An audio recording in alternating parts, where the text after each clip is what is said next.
So my name is Ty Rushing. I'm the managing editor for Iowa Information based out of Sheldon. And I am one of the few working black journalists in Iowa. I'm originally from Kansas City, Kansas, and I came to Iowa for newspapers, and I've been here for 7 years now.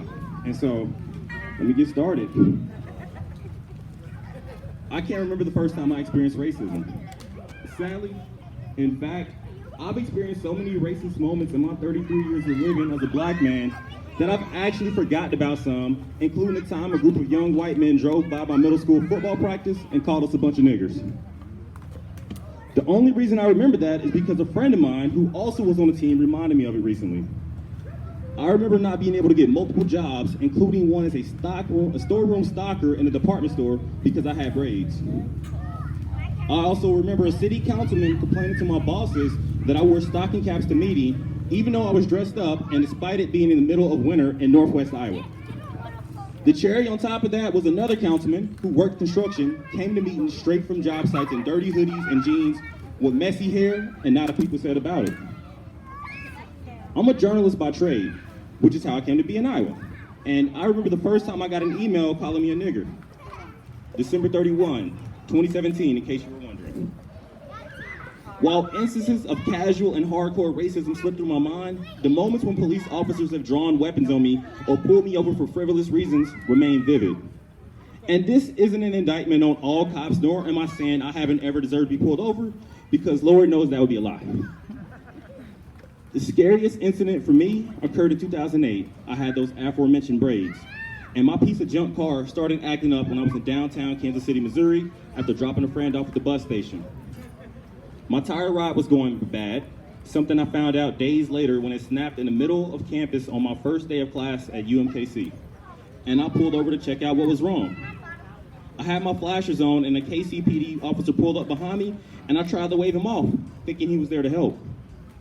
He got out of his car, reached for his service weapon, and ordered me to get back in my car and grab the usual stuff: ID, insurance, registration, the works. The entire time, I was on the phone with my late mother, and I kept the call going during the stop so she could hear everything that was happening. This is before Facebook Live, kids. As the officer checked all my information, which was legit, a second police car showed up. The officers then told me they wanted to search my car because I was in an area known for drug sales, and they suspected that I was a dealer, despite the fact that I was driving a hand-me-down 1998 purple Plymouth Breeze. I'm also bad at math and the metric system. They wanted to search my car because I watched too much TV and listened to too much Jay-Z. I told them they're gonna need a warrant for that. They gave me two options: let them search the car, or they could bring a drug dog in. I chose the latter. I was handcuffed and sat on the sidewalk and watched as the officers, followed by a third officer with a drug dog, ransacked my car and tossed around my meager belongings, including my little, audio cassette adjuster because I had a tape deck. Using a flashlight, one of the officers walked over to me and started searching the adjacent sewer drain.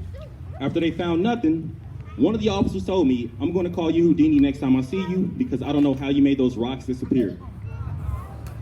I was a 21-year-old college student when this happened.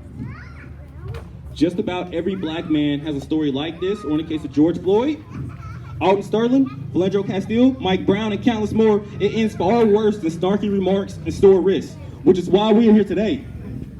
The system needs to change.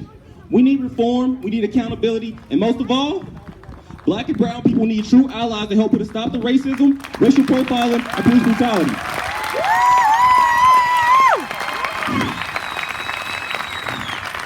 It's a tall order to fix all of that, and I don't know how we can. However, today, and the movements across the country leading up to this, those were a good start. Black people aren't asking for special treatment. On the contrary, we want the same thing we always wanted: true equality. Yeah, Ty!